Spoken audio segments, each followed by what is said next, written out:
Well, Jiggy, we already know that this was the first cartoon to be named after the bad guys, and that didn't work out too well, did it? Rightio, little buddy, because it sent the wrong message to the toy-buying parentals of the 80s. No, this is not a story about gruesome monstrosities. It's a story about monstrous misunderstandings. More on that right after this killer track. Let's go back in time. We can just hit rewind. What a terrific notion. It's cartoon commotion. Hi, homies and kaiju fighting defenders alike. I'm Cade, your favorite cartoon weirdo, and this is my banjo-playing best buddy in the whole wide world, my pet pig, Jiggy. In this episode, we're hoping that you'll try to keep an open mind concerning freakish creatures that seem to desire nothing but devastation.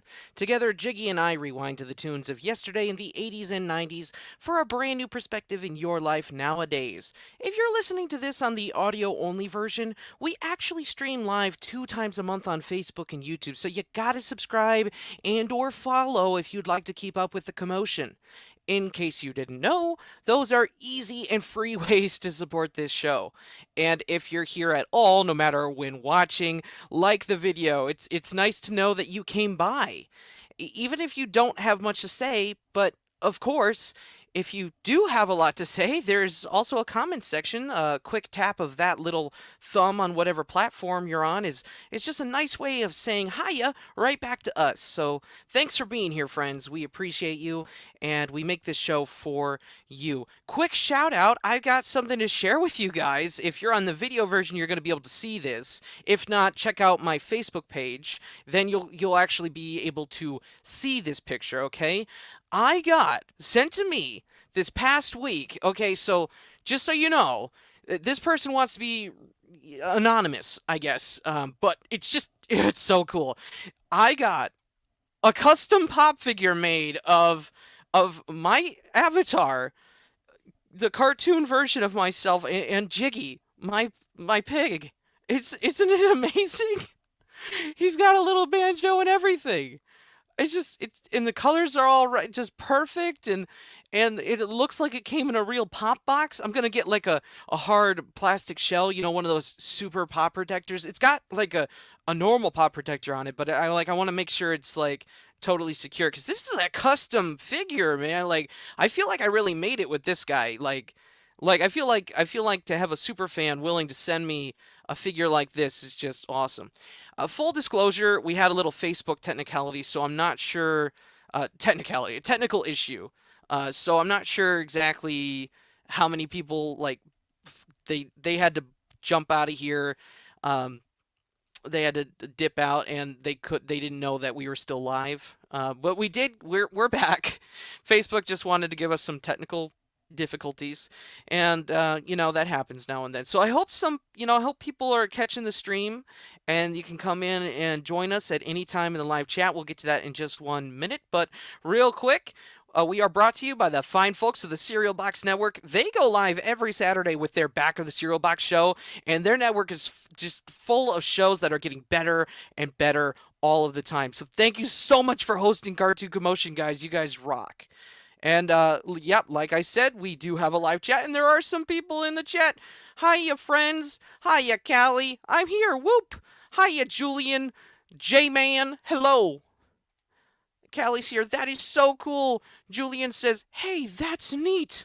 Well, thank you so much for being here, friendos. And if if anyone is here and they want to share their thoughts, opinions, or anything in the live chat, I'll do my best to get in with you as soon as possible and pull those up on the screen to share, okay? So if you're here and you want to be a part of the commotion, that's how you do it. Alrighty then, we will come back to the live chat in a little bit, but right now, let's get things rocking with the breakdown. When did Inhumanoids air, and what was it all about? Inhumanoids was created in line with the Sunbow, Marvel, Hasbro toy-based shows, tunes like Gem and the Holograms and G.I. Joe or the Transformers. Created by staff writer Flint Dill, he was a writer for both the Transformers and G.I. Joe, and it first aired as a part of the Super Sunday half-hour block, as it's sort of like an experimental vehicle to see what works. Except this tune didn't quite hit those rad levels like Gem and the Holograms on their Super Sunday show. Inhumanoids didn't even make it past a single season, and their gnarly terror toys barely made it onto store shelves. This one, and only season, aired in 1986, dishing out a total of 13 episodes, but man, was it incredibly serialized, I'm telling ya. It was serialized. It featured a mind-blowingly captivating ongoing story that kept moving rapidly, at least in my opinion. There's still quite a few debatable public takes on this rad tune, and individual slightly controversial opinions are out there due to the level of edge and risk that was taken with the darker material.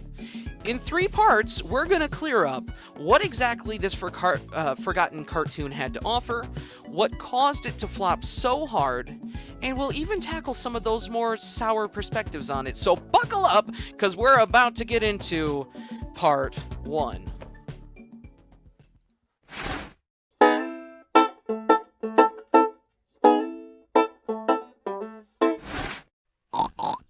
Brace yourselves for the epicness that is part 1! Part 1 is, what are Inhumanoids? Start up that background music there, alright? Okay, so as I said in our last episode of Cartoon Commotion, the Inhumanoids themselves are actually the bad guys of this series, and that definitely caused some confusion with people. They are majorly huge monstrosities that tower over the human characters and are definitely not at all the main focus of our attention during the show.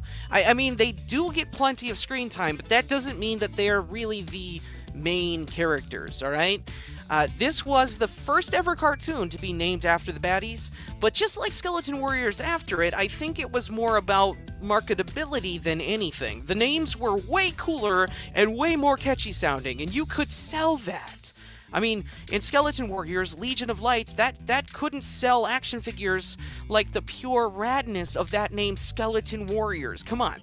The Earthcore really didn't sound nearly as cool as Inhumanoids. Come on. The toy sale conundrum we will address a bit later in the 3rd part of this episode. I might touch on it a little bit here and there, but the 3rd part's mainly where we're going to tackle that, alright? So it's a gnarly combination of things that shouldn't have happened at all, but totally did. The main 3 Inhumanoids, I'm going to put this, so right here is a screenshot of the Inhumanoids logo. That's what you would see at the end of the intro every single time. It's this big old nasty claw holding the Inhumanoids, the word Inhumanoids, and honestly, I can't tell which of the Inhumanoids hands that it's supposed to be, or if it's just a generic Inhumanoid hand, I guess.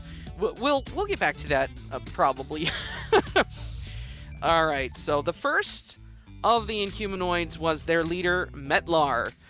He's got lava throwing abilities, and he can like pull the lava like out of his mouth and chuck it. It's sort of like a lava monster sort of thing. And he can make minions out of metal and the primal ooze of his home underneath the earth that's called Infernac. How this worked, like the actual science, is not exactly explained. It's just sort of like he can create statues and bring them to life, basically, to serve his every whim. They're not like, they're very much soldiers and barely at all independent, at least for the most part. Sometimes they were more independent for comedic reasons, but that, like I said, it's comedic. It was very just silly sometimes. His weakness is magnetic fields, and this is something that's toyed with throughout the tune.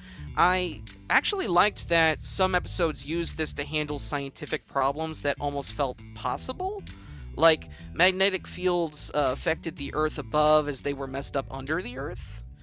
And then the second of the Inhumanoids, Decompose.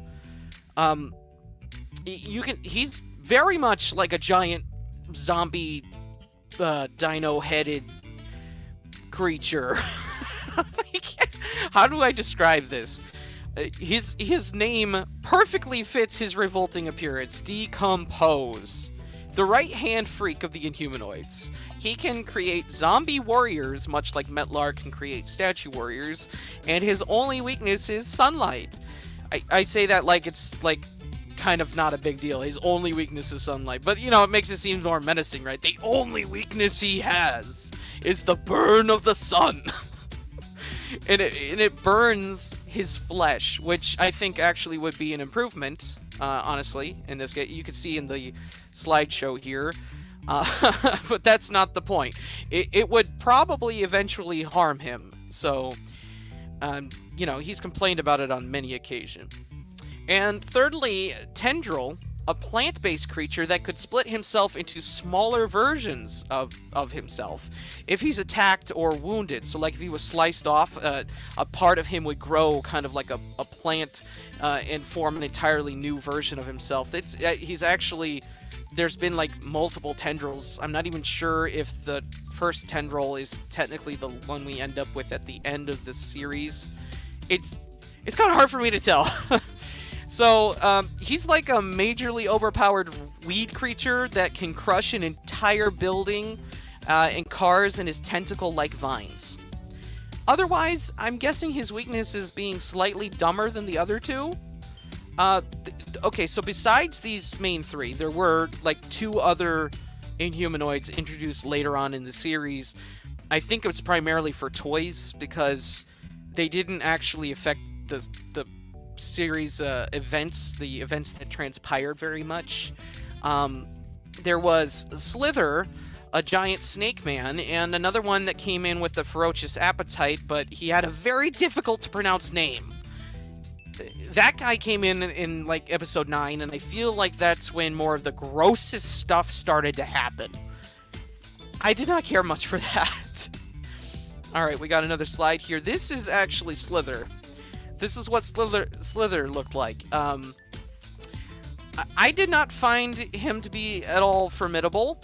And honestly, I wasn't nearly as impressed with him as I was impressed with Metlar, which just seems strange. So he was supposed to be the original leader of the Inhumanoids. And, like, I guess Metlar kind of overthrew him and took over the Inhumanoids. It's hard for me to explain if you don't follow the story because it's a very, like I said, a lot happens very rapidly. So this baddie could have used more development in screen time and to make a more lasting impression, right? Slither's design was much cooler than Metlar's, who to me looked kind of like a fire dog on the head of a metal troll dude. But Metlar was all around more menacing and capable a leader than Slither was. He even came in and totally wrecked Slither towards the end of the series, and that was a K-Rad Mondo cool move that he did. He just like tossed him down like they were hardcore wrestling or something. But also, it was sort of a short-lived moment. So, yeah, I mean, it looked cool in short, but actually, Slither didn't even come back after that. I was really expecting some form of major showdown where he came in and took over the team of Inhumanoids, but he didn't. He basically admitted defeat and he literally slithered away. I had to use that pun. Come on. That was great. It was a good, like air quotes, good arc for Metlar, but I think that while the series started strong, it could have finished way better. Another slide here. These are the main 3 together. We got Decompose on the left. We've got Tendril in the middle, and Metlar on the right. Metlar, Decompose, and Tendril were a terrible trio of Earth-devastating troublemakers. You got me. But it seemed that their only goal was total destruction, because human life and the world at large meant very little to them. I don't really know otherwise what their intents were, just total devastation. But even by conquering Earth, they really just wanted to destroy everything. Just for no visible reason, but other than because it seems that's just what they do.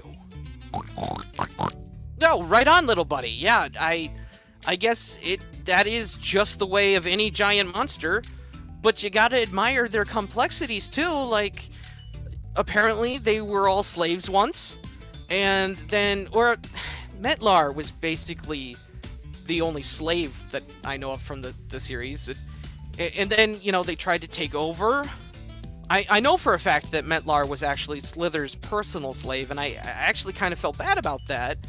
But neither of them sought to use freedom for anything other than their own personal gain.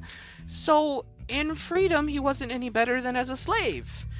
And now they're the last of their kind, and they're very lonely creatures.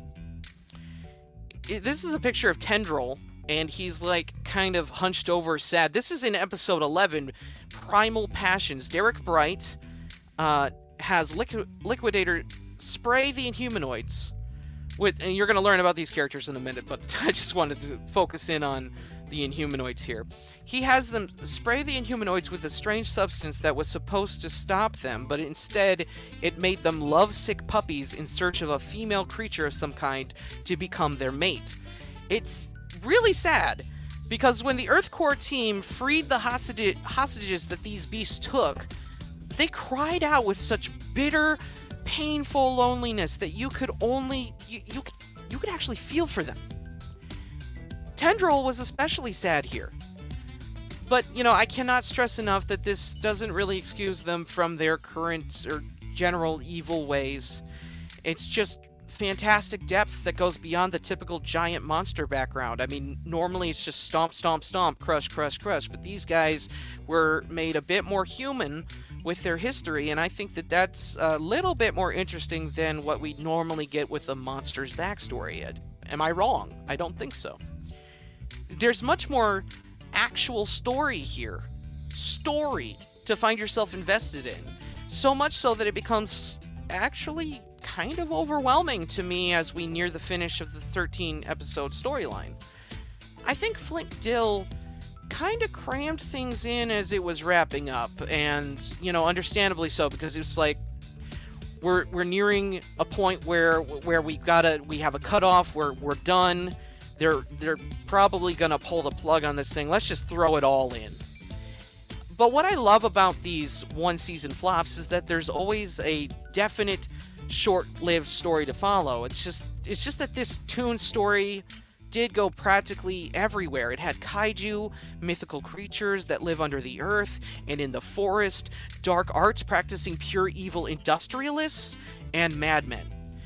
You could kind of wrap those together, but there were madmen who were also pure evil industrialists, and then there were some that were just madmen. So I'm trying to collect all of the character types in that sentence. We got another slide here. This is Senator Masterson. So it's not only did we have all that going on, but we had government issues, we had government lies with Senator Masterson going throughout this also. He could easily be bought and worked both sides of the fence all the time, good or bad, for his personal gain wherever he could, and with whatever he thought would be best for himself, taking no thought for anyone outside of himself, just pure selfishness. No, Jiggy has something to add. What's that, little buddy? What you got for us? Oh, yeah, thanks for the reminder. Thanks for the reminder, Jiggy, that both Tendril and Decompose were voiced by Chris Latta. He was the voice of Cobra Commander from G.I. Joe and Starscream from the Transformers. I love his voice work. It's menacing and humorous. It's fantastic. It never, ever gets old. And there's a nice close-up of Decompose coming over the ledge under the earth at our Earth Corps team. Now imagine the voice of Cobra Commander, but scary. Now, if you're a kid from the 80s and you saw this show back then, this cartoon when you were a kid, I know someone on Facebook commented today that they saw it when they were 5 and it was pure terror. So this guy probably stuck with you in your memory banks, and Very sorry for you, but if you look at this today, it's a lot more innocent. It's scary, but it's not nearly as pure terror like when if you were 5. I would definitely not recommend this to anyone younger than 7 at least, maybe even 10 at the youngest. Anywho, the good guys were a group of archaeologists. We're gonna get into the Earth Core now. Earth Core. They were so a lot of people I've seen refer to them online as Earth Corpse, and there's online wikis that also refer to them as Earth Corpse. But I'm telling you, I've seen the entirety of this short-lived series, and you can see it also on YouTube right now for free. And I have heard them from start to finish be called Earth Core, not Corpse. Oh, totally, Jiggy. It does sound way better to say Earth Core than Corpse, in my opinion at least. It connects with them better. It's a much better fit, because the Earth has an actual core. So think about that. And it has a nice ring to it, too. Earth Core. And then there's also something novel about the team being made up of ordinary humans in suits, using tech to combat creatures the size of kaiju monsters. Most of their suits, we find out, are actually made out of plastic, except for, like, 2 additional later members who got suits made out of a tank and fighter jet parts. There's a pilot who got a suit made out of fighter jet parts that could never walk again due to a horrible crash in the jungle, and that was because of Slither. But Earthcore made it so that he could fly, and he said that it's way cooler being able to fly, so I guess that makes it all better. Anyway, their core Earthcore team started out with 5 members. This first member here is Herc, their fearless, heroic leader. Herc, like H-E-R-C, not H-E-R-K like it sounds, alright? His bravery and heroism is the main reason the rest of the crew went on to fight the Inhumanoids like they did, but I got something on this, so, like, hang tight, because even though it's his bravery and heroism that led this drive, things do change. The next slide here is Derek Bright, codenamed Digger. Ironically, the character who I'd expect is the smartest one, Derek, was sort of the most obnoxious and self-centered of all of them. When they thought that Augur had died in episode 9, he actually planned to cheap out on his funeral. Like, he wanted a cheaper funeral, right? Derek very quickly married a movie star also in the last 2 episodes, and even started making shaving cream commercials. Yeah. Next slide, we got Augur, Dr. Edward, the hothead shoe-throwing, TV-smashing team member who's also about as subtle as an elephant in a swimming pool. Augur was sort of a hothead, like I said, but he was never boring. I liked his strange quirks. They always added a layer of personality that the rest of the team sort of lacked in. Like, they had less personality going around. It was mostly an Augur. So the majority of the best personality was in this character. As the series came to a close, and this is what I was trying to say earlier, Augur became the best character. Like, I'm serious. Not only with his quirks, but also his goals. When no one else would stand up and fight the Inhumanoids, he did. Like, they all became famous, and then he actually started running for president to thwart their evil ways in that 13th episode. Yeah, the literal president of the United States. And he did that not because he wanted to be president, but because nobody else would stand up and fight. He's honestly the best character in the show, and it's hard to believe because all these personality quirks sort of clash with that I don't know, profile. Now, this is Dr. Slattery, Slattery. I want to say Slattery, but it doesn't sound right. He's very observant, but he's also easily distracted by the beauty of nature. His codename is Liquidator. Liquidator was sort of the hippie type, but you'd be surprised how many times they needed someone to shoot acid at stone or even reduce the acidic properties of pools of acid underground. Or something like that. These code names actually related to their special skills and resources, much like G.I. Joe or other Sunbow Marvel cartoons. And then there was Sandra Shore. This is her right here. It's basically the only female team member. She was codenamed Miss Navigator, but she was also only ever referred to as Sandra. She had one of the best lines in the very first episode when she's being carried away by a helicopter. She says, "See you later, Liquidator!" I kind of feel like that was a planned line right from the start of the show. Like they were just writing, they're like, "This is awesome, I gotta say this." And of course, I just have to mention this. There were loads of rattleliciously cheesy lines and scenarios throughout this tune. One of the downright cheesiest parts that I can remember vividly was also during one of the most dramatic situations of the first 5 episodes. And we got a picture of that right here. Okay, so try not to panic when I show you this. This is Sandra being mutated into a decomposed soldier. She was touched by Decompose, and like I said, he can create like an army of the undead, sort of like brainwashing people. And yeah, I gotta say, if I were a child, again, today, watching this scene might have been the most horrifying aspect, like rewatching it for this show.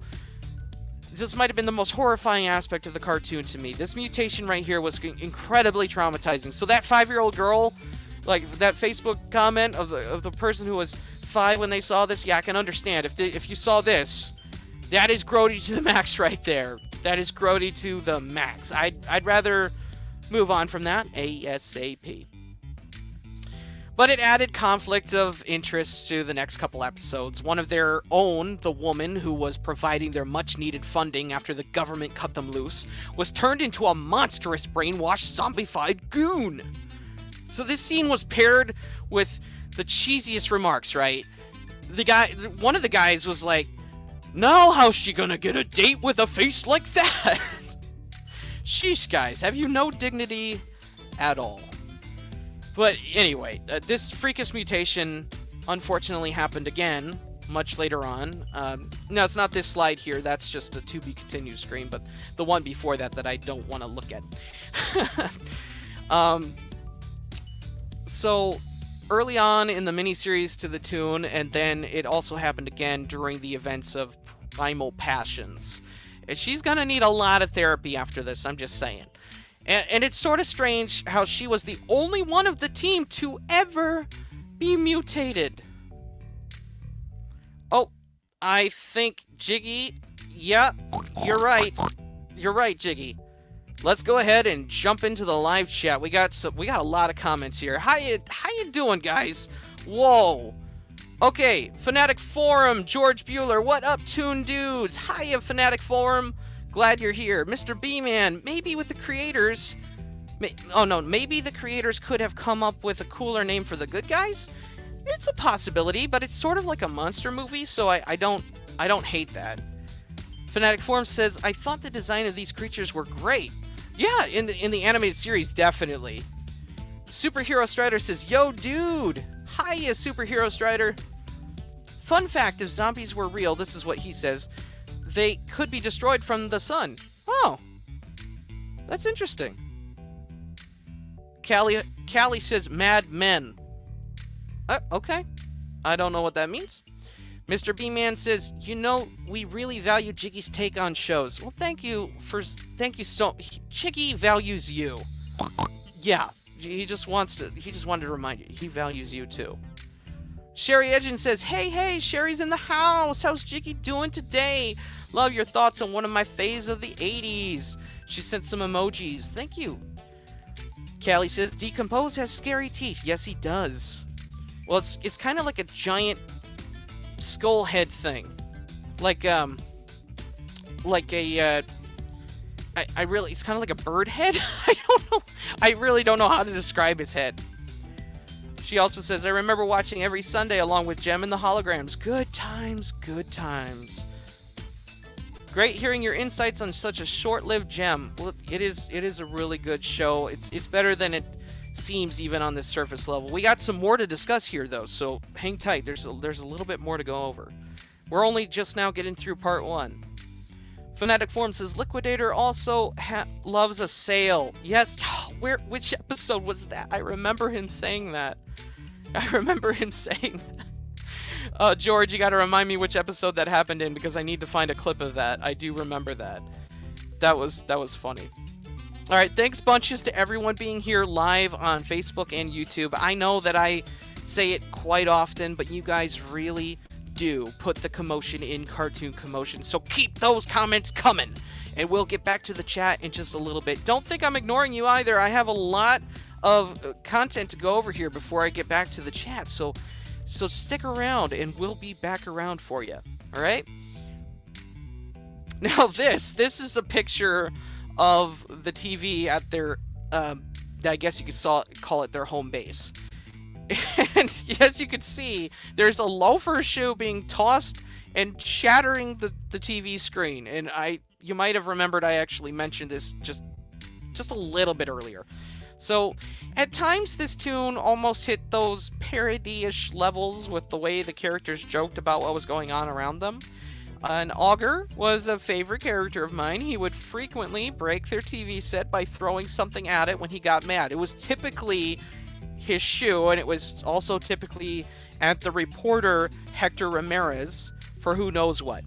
Now, I wasn't going to touch on this, but I should mention that Hector Ramirez is technically the link between all of the cartoons in the Joe-verse, the G.I. Joe, Transformers, Gem and the Holograms. I know I'm missing one here. But the point is, he's this connection throughout all of the cartoons. And basically my theory on that is parallel Earths, because you can't have all of these events happening simultaneously. It would just be chaos. So, the only exception I think to that would probably be Transformers, where we actually saw the daughter of Lady J and Flint in Transformers. So that's a little bit different, but we'll cover that on another occasion. Moving on. He didn't like Hector Ramirez for who knows what. He didn't really need a reason, and this became a running gag to the point where the rest of the team actually had to try to keep him from breaking the set. Correctamundo, Jiggy! They actually put up some kind of net in front of their TV at one point because he wouldn't stop smashing them with his shoe. They even started keeping spare television sets because this was just something he did. Like, when he's running for president, they have a whole back room where they start wheeling out television sets and they put them in. It's great. They had to keep informed when something big was happening, so the TV set wasn't just so that they could watch Gamera movies or that late 70s Zilla tune. Alright? This is Augur on the couch with Liquidator and Herc, and they were watching TV, and that's directly after he shatters the television set. So it's a wonder Augur was really still employed by them after a while, but he used to be a boxer, and I think his determination to be a hero was what kept him around. Sometimes his head was more in the game than anyone else's. Like I said, at the end, towards the end of the series, like episode 13, 12, and 13, he stood up against Senator Masterson and he said, "I'm Augur, and I fight Inhumanoids." And that's what he described his position as. Nothing else. Not as an archaeologist, not as an excavator. His role was as a hot-headed hero, and I guess that's the role that he needed to fill when no one else would, because they got too busy with their famous lifestyles. Augur was voiced by the voice of Duke for G.I. Joe, Michael Bell. And if you thought that he played a great leader, he does an even better job playing a cocky hothead. I never once got tired of his quips or his comebacks. Now, this is when they were presenting. This is a slide of when they were presenting Decomposed to the world for the first time. So the story goes that Earth Core accidentally started this chain of reaction when all these incidents by presenting Decomposed to the world as their latest archaeological discovery, entombed in a giant amber shell. And then there's a corrupt businessman named Blackthorn Shore. This is what he looks like. He's standard evil industrialist with an eye patch. So if you've ever seen one of those, you'll know what I'm talking about. His first name really was Blackthorn. No, he wasn't destined to be evil or anything, was he? Here we go again with a trope like, how could you not see this guy was a bad guy? Right, Jiggy? Yeah, like, red flags all over. His first name literally sounds pure evil. Not to mention, it sounds more like a last name than a first name. I am just saying. And how about his parents? Like, were they just like, future super evil villain material deserves a fitting title? So Blackthorn, I guess. Or maybe on the off chance I'm insulting all of the peeps out there named Blackthorn. If I am, homies, I'm really sorry, but your name sounds evil, like incredibly evil. I suggest you either change it or accept that fact. I don't know. Are you choosing to keep that name? If so, I'm sorry, you're evil. Anyways, he wanted to use the power of the Inhumanoids to take over the world and enslave all of humanity. There's a lot of layers to this character and to the characters of the show, this cartoon. Sandra Shore being related to Blackthorn Shore, and Herc being devoted to the heroics even when this isn't really his business. There's so much to unpack, but everything is given to us in good-sized chunks that very easily tie events together. The characters aren't as well written as Gem or G.I. Joe or Transformers, but they're interesting enough to want to get to know them better, and that's really all any great cartoon needs. Or any great show, for that matter. Make me care about your story through the characters that you tell it with. That's what matters here, and without comparing them to the other tunes at all, this did a really good job of that, in our collective opinion. Right, Jiggy? Right. And besides the cheese and fun personalities, I gotta say, a major highlight for me is like this slide here. See how the screen is split into like 3 different parts? So these are experimental comic book style shots, right? I gotta say, that's a major highlight. The cinematic quality of the show, the cinematic quality that was drawn into this cartoon, it really experimented a lot with these panel style framings for scenes. And this series did some unique stuff for a cartoon of its time. It was also a major risk with how dark some elements got, and I mean like, not just dark in the material used, right? I'm talking about dark in like perspective, like it looked visually darker than most cartoons of the time. And I never felt the show got to a point where it would be unsafe for kids. It just definitely had that edge. And like I said, if you got a kid that's like 10 or older, then it's perfect. 7 and under, you might want to wait, or just some personal like parental supervision. But it's not so dark that a 10-year-old shouldn't be able to watch this, or like it's not safe for more mature kids. It always portrayed the heroes as genuinely heroic and evil. While it was complex, was still very evil, and I think that's a good thing. Besides the Inhumanoid monsters and the Earth Core team, there's also the crazy deep lore and the backstory of the creatures that originally battled against these Inhumanoids, and they were called Mutors, and this is sort of what they look like. I mean, no, it is what they look like, but like both factions that you would know of in the cartoon. Yes, Mutors even have different groups they operate in. Thank you, Jiggy. Like, there's these, on the right here, on the right of this image, the rocky people, they are called the Granites. And on the left, these wood creatures are called the Redwoods. And both were basically friendly or peaceful, but then the Inhumanoids came between them and that peaceful existence. Oh, you got something more to add, little buddy? Well, you go ahead and jump right in.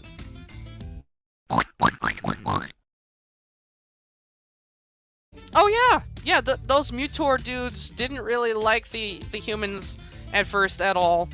That's a most excellent note, Jiggy. I didn't even think about that, but that's because they unintentionally helped those Inhumanoids gain their freedom. The humans, they released the first one, and then Blackthorn was aiming to release Tendril.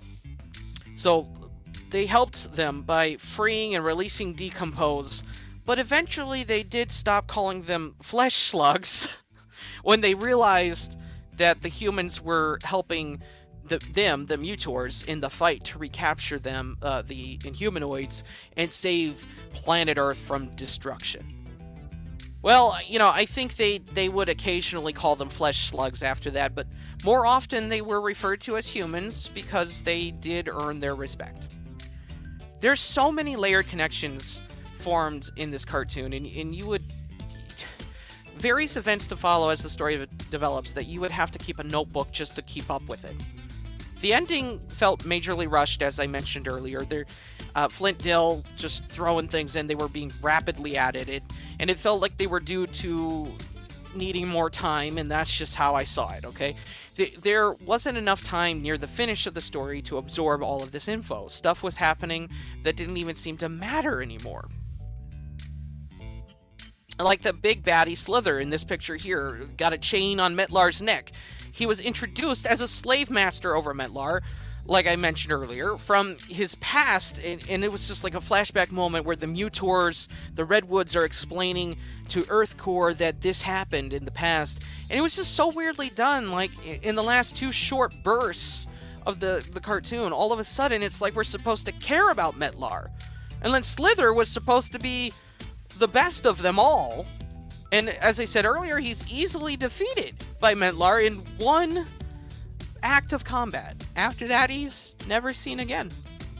So it's just majorly rushed there.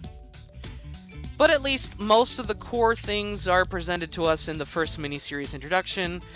I can personally vouch for the quality of material in that in most of the 13 episodes. The ending, though, did leave much to be desired. Guys, now enough. I'm totally messing up my words. First day with my new tongue, as Johnny would say. Now you guys know enough about the series to check out the first few episodes and see if you like it too. But how exactly did this cartoon flop? What happened to make sure we didn't get any more Inhumanoids?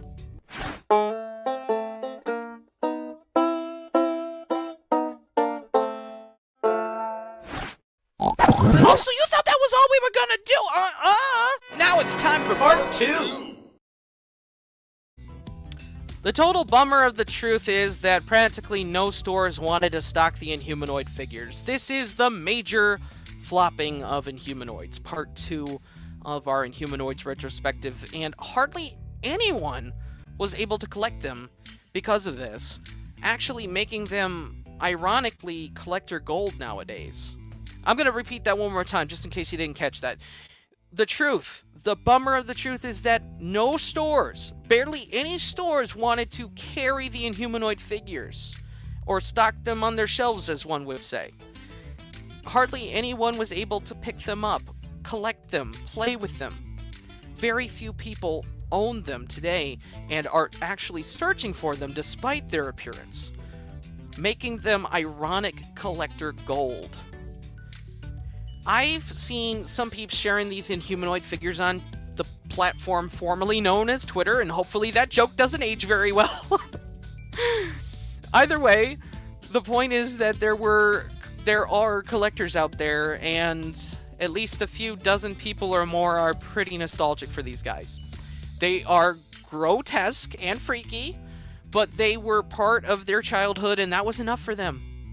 Let me know if you are one of these rad homies and you had the toys in our chat in the comment section. If you had these toys, if you have these toys, because honestly, I don't know too many people who really loved these guys and get stoked about them like you did in the past or that you do now. And it's no offense, but I can understand why they didn't look as fantastic as their cartoon counterparts. Like, in the cartoon, their designs are pretty fantastic. Their artwork, for the most part, was mind-blowingly good. My eyeballs never got tired of seeing their fantastic visuals. And I know some friendos out there in the world either that didn't realize this show existed or thought that these toys were just whacked out grody gross because they had the look of a gross out product, right? Like Garbage Pail Kids or Mad Balls. And, that's cool to an extent, but it's kind of like the little boy stuff that's like gross looking by default cool. Like, that's the whole marketing thing. It's gross, so boys will love it. Sheesh! That never really was my style. Even as a kid, I would be grossed out by stuff like that. But these days, I kind of dig the satire of Garbage Pail Kids, the parody material, and I appreciate the historical pop culture significance of these products. So I dig the parody aspect, but back then, and even, most gross things today, I never really dug the vibe of those gross out toys. Oh yes, of course, Jiggy. I know one of your favorite toys is soap because it makes you all slippery. Yeah, gross out toys are not for everyone, buddy. But a lot of kids love stuff like that, and it's just because of their slime factor. I know that there were TMNT gross toys like that, and there were Ghostbusters gross toys like that too. So we could assume that they wanted that type of buyer based on the look of these figures here. We got Tendril, Decompose, and Metlar in the box, and they look kind of like, what is the toy I'm thinking of when I look at these guys? It comes in a cage. You'll know what I'm talking about if you look at the packaging and you think of it. It's a toy that comes in a box that looks like a cage. If you know what I'm talking about, comment below the toy I'm thinking of, okay? Besides that bogus detractor for so many shops and people, I stress that this is all secondhand information from the mouth of the show's creator, Flint Dill. He had a couple public interview articles, and I read through them. And from what I can gather, from what Jiggy and I have collected, the toy stores got word from parent groups ahead of time that the cartoon was incredibly dark. Okay, parent groups, before this ever hit toy store shelves, got word of how dark the material was. And of course, that helped fuel the decision to not carry the figures at all. Executives be like, no toy sales, no tunes. Tunes to the executives were just like marketing vessels to get the toys to sell, all right? Maybe not to the writers and animators so much, but definitely to the executives behind the products at Hasbro and everywhere they were being sold, right? Any chain of stores even. They cared about the toy sales. They didn't care about the actual cartoon that delivered the product to the eyes of the kids. That was just the commercial to them. And while the toys weren't moving to customers, the cartoon, was a visual and mentally challenging work of art with rad-tastic just animation quality. I mean, it was beautiful. In Jiggy, in my opinion, cell shading is an underappreciated art form. And I mean, while Gem and the Holograms was absolutely rocked in more ways than one, this cartoon totally blew their look out of the water when it comes to the cinematography and overall design. So, like, I love Gem and the Holograms and everything that looks like. It's 80s to the max, yo. But like, this, like, if you're watching it, it's mind-blowingly good to look at. It's actually pleasing to watch. Like, kind of like in the music video portions of Gem.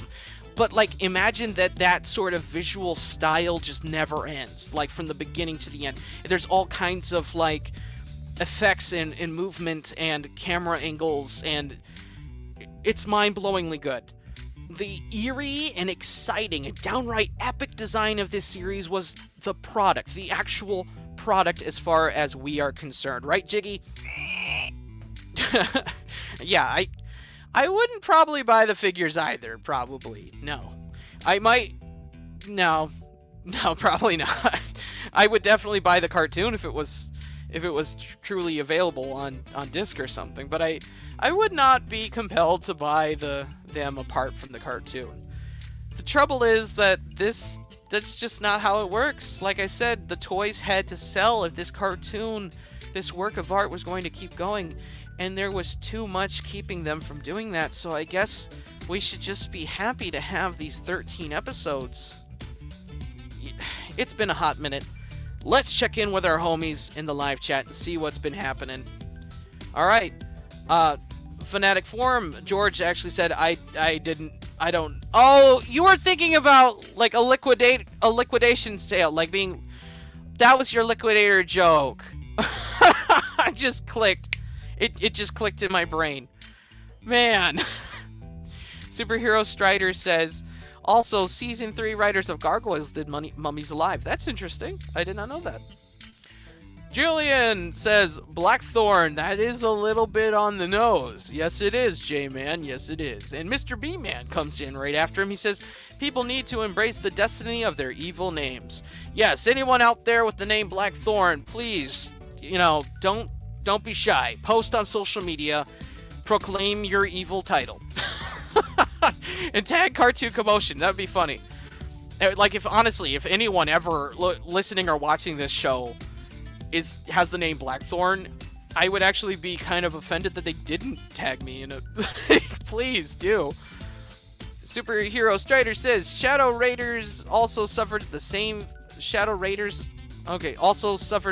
fate. The difference in the show were okay, I'm sorry, man. I'm having a hard time reading this. Show characters were made for the show, and the toy line did not have the characters at first, only later on. Man, I think we're getting lost in translation here. I cannot understand. Sherry Edgen says, love, love, love Cartoon Commotion. Great show. Thank you so much. Fanatic Forum says, good show, Cade and Jiggy. Always enjoy the picking, Jiggy. Yes, thank you. Picking the show? I think you mean picking the show. Mr. B-Man says, I think Jiggy could have a show that Cade would make a comment once in a while as a sidekick. Oh, well, I mean, Jiggy's my partner, he's not my sidekick. I mean, I don't own, like, we're a team. Yeah, that's right, buddy. We're a team. And don't you ever think that we're not a team. No problem. No problem, buddy. All right, so hang tight, friend Doritos. We got more coming. Oh wait, that's the rewind. We're rewinding, but hold up. Hang tight. Before we jump into our final part, I want to take a second to address some interesting public opinions on this cartoon. So let's take a closer look at what the internet has to say. There, we gotta load up the internet here. Hang on.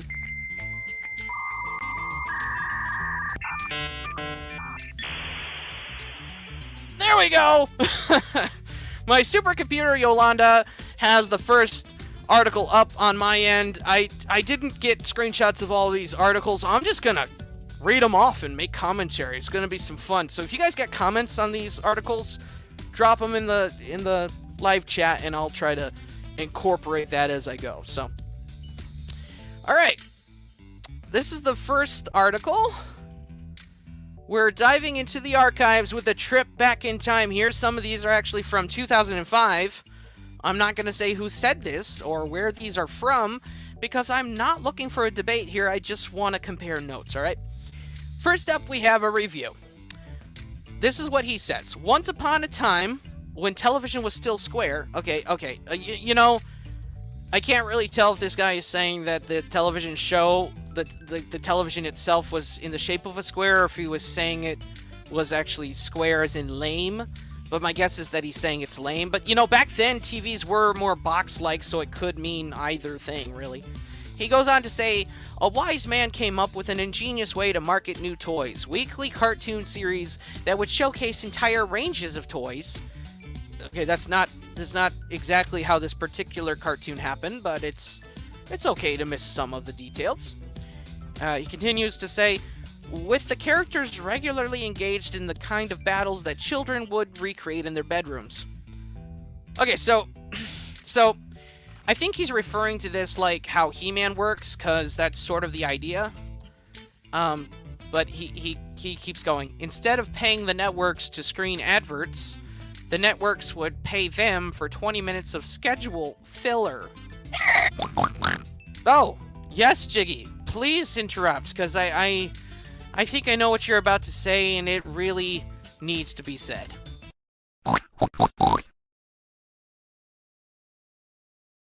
Oh, that's so true, Jiggy. This is extremely harsh. I don't think that I could even consider He-Man schedule filler. I do think that He-Man is supposed to be seen from the perspective of a child playing with figures and telling a story that way. That's a whole other topic. But no, Jiggy, I don't think we could ever consider these cartoons just schedule fillers. Coming from that perspective is already giving this way too harsh a review.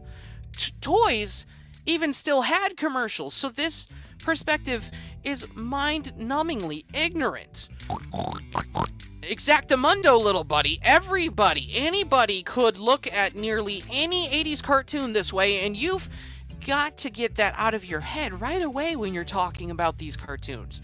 So just go ahead and toss that trash out to the curb, because ain't nobody who's got taste is going to agree with you, all right? Keep in mind, these are firstly animated works of art, marketing devices to executives and toy companies secondly, but only from the perspective of a corporation. These writers and designers still had the challenge of providing audiences with stories that we could connect with. If that also resulted in toy sales, then it's really a win-win. This is sort of a closing statement this person had on the Inhumanoids cartoon. He says, or he or she, they say, it has a simplicity and repetitiveness that is remarkably boring for someone outside of the target audience. As for the character designs, well, even as a child, I would have felt shame owning a toy that looked like any of these. Oh. Okay, again, I have to say this guy is being super mondo harsh. The toys are not very good looking, and I do understand his aversion to owning them. Myself, I don't really want to own them. Though I respect their design. I think they're cool pop culturally speaking. And I'm sure there's a lot of people that like them for what they are. Maybe they just like owning those obscure monster toys, and today they collect them for that reason, and that's totally awesome. The figures couldn't possibly live up to how good the art in this cartoon looked. It was just phenomenal.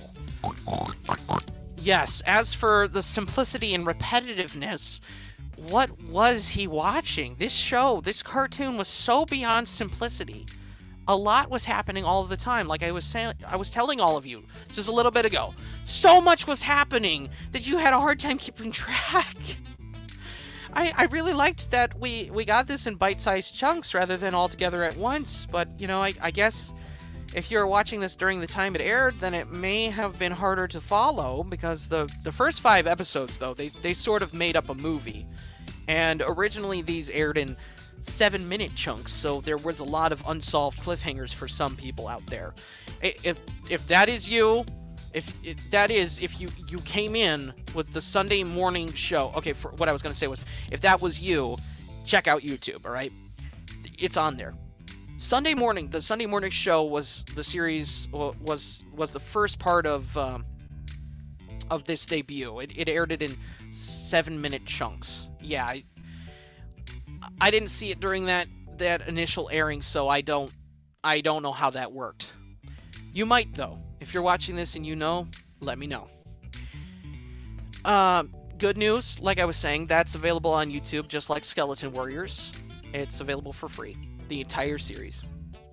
I can understand if you felt this was sort of repetitive at times due to that underground setting being the main location of the toon's conflicts, but I think that the plot was plenty elaborate enough for me to not care about many of the situations taking place all around. That's right, Jiggy. This was enough for us, and we dig it. Again, this is our take and not yours, friend Doritos, but if you think this was this way at all, then we'd like to encourage you to give it a fair shot again, maybe in a more objective light, because, look at this less like it's about toy sales, like designed to drive toy sales, and more about the cartoon itself. So really, just hating an 80s cartoon for selling toys is like hating a wheel for spinning or a car for driving. Why would you hate something just because it's fulfilling its core purpose? I cannot stress this fact enough. Most 80s cartoons were so much more than just toy commercials. Moving right along, as Kermit and Fozzie would sing, next up, this person attempts to describe this tune to us. And this is what they have to say. The basic premise is that an evil industrialist named Blackthorn Shore has awakened a trio of subterranean monsters. Already, I gotta cut in here and say that he only woke up Tendril. He did not wake up the other two. He continues, intending to control them for world domination. The ancient evils cannot be controlled, however, and immediately wage a campaign to wipe all of humanity off the face of the earth. Okay, so yeah, Jiggy, they're not too far off, but it's still not quite right. Because this wasn't an immediate plan to wipe us all out. They actually first have to regroup and form armies. Metlar creates those soldiers out of a lava ooze that he generates, and Tendril can make those mini versions of himself. Decompose makes those zombies and reanimates the dead skeletons and stuff. So they are a force to reckon with, but originally it's just Tendril and Decompose, and they don't have the brains to operate without Metlar, so this person is way off with that. It goes on to say that Earth Corpse, which is wrong, it's Earth Core. He goes on to say Earth Corpse, they probably got this information secondhand, because they're listing the team completely incorrectly. They said this Earth Corpse responds to this emergency, which is also wrong because they weren't part of the emergency. They were part of the emergency, so they didn't respond to it. Earth Core felt responsible for part of this because they were the ones who discovered Decompose in that giant amber shell. Partially right, partially wrong. Yeah, Jiggy, I'd have to agree with you there. I think we've had about enough of this misinformed article. Get the facts right, at least, and then we'll talk. What else do we have? Okay, this one says, let's look at the basic concepts. There are eldritch abominations at the center of the earth, and they want to wipe us out. It's actually written that way. I'm not even exaggerating. They want to wipe us out. They can appear anywhere on the planet, wreak havoc to their heart's content, and then vanish before we can react. And did we mention they are the size of kaiju? Okay, you gotta love the over-the-top dramatic writing here. It's on point compared to the subject matter. I love that they pointed out that they are the size of kaiju, because that's exactly what I'm talking about. This was not just straight-up horror stuff. They were Americanized, creepy kaiju monsters, alright? That's what they really were. And what's wrong about this article is that they can appear everywhere on the planet and we cannot react in time. More often than not, while some damage was definitely done, Earth Core was capable of stepping in and helping lower the chaos level or even entirely bring it to a stop. Just bring it to a stop altogether. Sometimes what they did underground, as I mentioned a wee bit earlier, that would actually affect what happens above ground. So like if they took out something important down below, the situation would subside on the surface. It's mildly terrifying that they could do whatever they want. No, it's very terrifying that they could do whatever they want. But they could be managed with the right people and weapons. So it's not totally unrealistic where everything just somehow works out perfectly for everyone, but there are serious consequences for actions.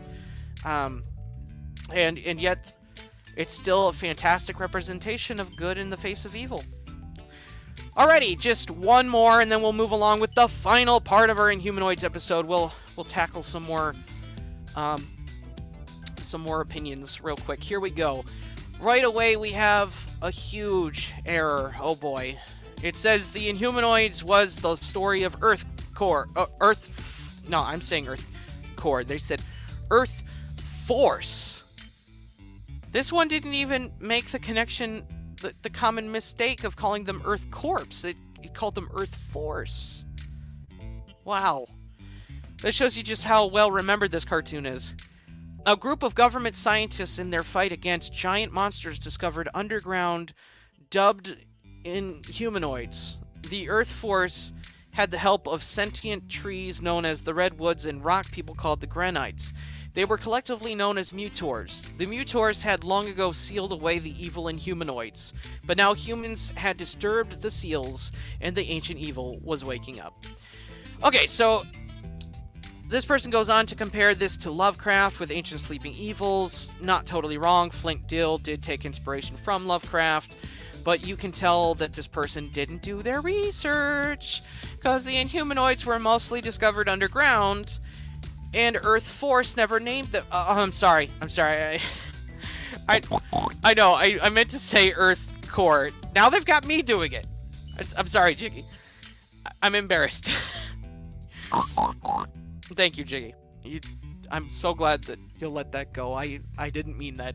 Earth Core.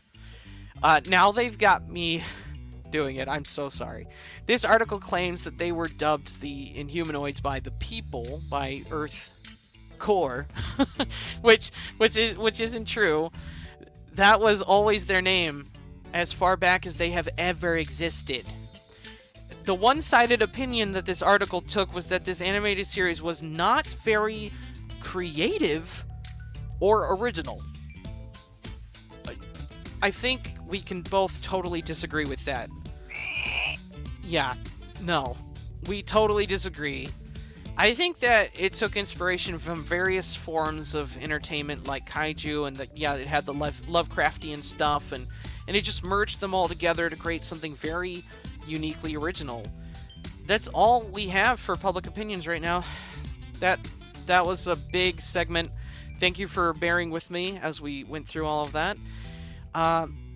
I want to say that I was commenting on them. I'm not debating them. It's cool to have dialogue and not totally agree on something, but still be cool about that, you know?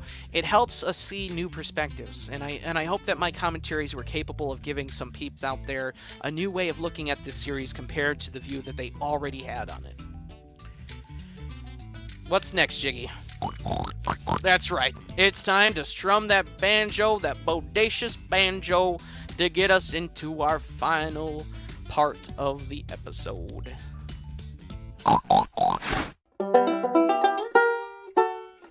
Alright, let's wrap this up real nice with part 3. Truth be told, I don't think anyone ever really understood the Inhumanoids cartoon. Yeah, I'm not actually saying that the Inhumanoids themselves were the ones being misunderstood. They were always the bad guys, but see, that's exactly the point. The cartoon was named after the baddies of the story, much like the Zilla movie, The Mummy, Dracula. These stories were thrilling, and today they would be considered much softer horror than what the world's been pumping out. So I think we should look at this with way more kindness than the parental groups of their day that got wind of the tune involving scary things. Now, I don't want any younger little ones having bad dreams or becoming infatuated with evil by any means. That'd be totally bogus. But I think a kid, a preteen, teenager, and of course adults could totally watch this. The younglings, I think some adult supervision would be understandable at best. But so long as you raise them right, and as any good parent should, then the rest is up to your own preference. Right, Aruni, Jiggy. The line of good and evil can get rather blurry these days in entertainment, so I honestly appreciate the fact that these bad guys in this cartoon were totally evil. I mean, there were times where they really didn't hold back all that much, even totally mutilating characters for the sake of power, control, or money, or even just senseless destruction. But no! This wasn't like Garbage Pail Kid cards or Mad Balls or anything focusing on the gross for its marketing. It was more gruesome than gross, and it boasted a majorly captivating visual style with comic book framing and cinematic visuals. Its design stood out most bodaciously. I'd say that the art was just as clean and well done as G.I. Joe or Transformers, and I personally found it even more refined, mesmerizing viewers with its clever play of light and shadow. Cell shading is the best. It's like a visual drug for me. I cannot get enough of it. And yes, this tune did push against the boundaries of graphic content at the time without, in our opinion, pushing hard enough to make this genuinely horrifying. Okay, tune in tight to this, friend Doritos. I'm really not into the horror stuff. I like monsters and I enjoy them in a sorta more ironic way, almost in a comedically like I'm a huge monsters fan and I dig the B movie material and the Angry Beavers too. Um, I'm not about gore or anything like that. In this tune, um, this is a tune that I'd recommend if you feel you never gave it a fair chance due to the level of darker themes. It was a masterpiece of visual storytelling that actually the artwork is arguably more shaded and detailed than any other Hasbro Marvel Sunbow cartoon. And I believe it could have done loads better if the same quality that went into this tune also spilled over into the toy line. There's something totally groovy about Augur that I want to go over with you all, but I'm not going to keep that. I'm not going to do that here. I'm going to keep that under my hat until a bodacious bonus episode. That's a whole other bag of chips. Yeah, okay, Jiggy, that's a whole other bag of cookies. Is that better? Excellent. All right, one more time before I toss a couple closing thoughts in here. Let's talk with our homies in the live chat. Hiya, friend Doritos in the live chat. John A. Douglas. I was around for this show when it aired, but it didn't air where I lived. Never even heard of it for years. Whoa. Wow. Okay, well, I hope that you guys can that if you haven't seen this, you check it out on YouTube. It's pretty cool. We got a spammer in the chat that just seems to be sharing the word party and party gem. I think someone's just posting a whole bunch on there. John A. Douglas said, "Good evening, Cade. Good evening to you, and don't leave out Jiggy." He hates being left out, don't you, buddy? All right. And Superhero Strider, hiya again. He says Shadow Raiders was a toy line with war planets. The show itself was made with original characters only. Characters the toy line did not have. Only way later on, the toy line was canceled. And so was the show. Oh, okay. So this might be something worth looking into. I don't think I've ever heard of it. He says it's only 2 seasons long, had 26 episodes by Mainframe Entertainment. The show title is also War Planets. Okay, so it might actually be, it actually might be an anime that's been dubbed. That's sort of what it seems like, but I could be wrong. All right, Sherry Edgen says, this was a dark cartoon, but really look at what kids watch today and the games they play. Seriously, today is way worse. I would totally agree with you. And, like, this cartoon is, like, the whole thing I'm talking about here is that it's seriously misunderstood. There's so much more to this cartoon than just, like, oh, it was dark. It was dark and creepy. It was edgy. It's like, that's the whole point of what I'm trying to say here in this episode, is that the Inhumanoids cartoon itself was misunderstood greatly. Turned down just because of the dark themes. The whole point of the show, the whole point of the cartoon, I mean, was evil. Good in the face of evil. Unlikely heroes standing up and fighting when no one else would. That's what the cartoon's all about. All right. Okay, so I'm not getting any more comments. I think we're about ready to wrap it up, unless we want to acknowledge every single time that Xena here commented the same thing over and over again. That's a mistake. Callie says, great show. Thank you. Thank you for being here. We appreciate you. We appreciate you, Sherry Edgen, too. She says, loved your show, Kate. It's very informative. I cannot wait until next time. Yeah, today they try to make evil good. That's true. And that's the whole point of this cartoon. It's all about good in the face of evil. Alright, so closing thoughts. People thought that this product glorified evil. Parent groups made it almost impossible to sell figures, and toy stores would not stock the toys for many reasons, including those parent groups. The toy was an original work of art, but it couldn't sell the toys that nobody wanted. And that's why these are the tales of Unwanted Inhumanoids. Thanks bunches for joining us in the live show. This episode turned out so great. I am so happy that you are all in the live chat still. You put the commotion in Cartoon Commotion, so don't forget to subscribe and keep up with us when we go live. Your feedback, input, and thoughts are always welcome here. And if you'd like to help us keep the lights on, you can always buy us a cookie over at our Buy Me a Coffee page. And that'll be in the description wherever you're watching or listening right now. We're going to put that in the replay because we had a little Facebook mishap, but it will be there. Right on, Jiggy. Thank you for the reminder. Homies, we will be live again on October 14th. October 14th at 6 p.m. Eastern Standard Time. That's 2023. And we're going to be starting a bit early for our very special guest, Mark McCrae. We are rewinding. Let me get that rewind effect in here. We're rewinding to another iconic 90s tune, X-Men the Animated Series, focusing in on how it defied expectations. You see what I did there? You see? All right, yeah, I know you did. Also, don't forget the previous episode, Can You Dig Skeleton Warriors? That is now available to watch on demand.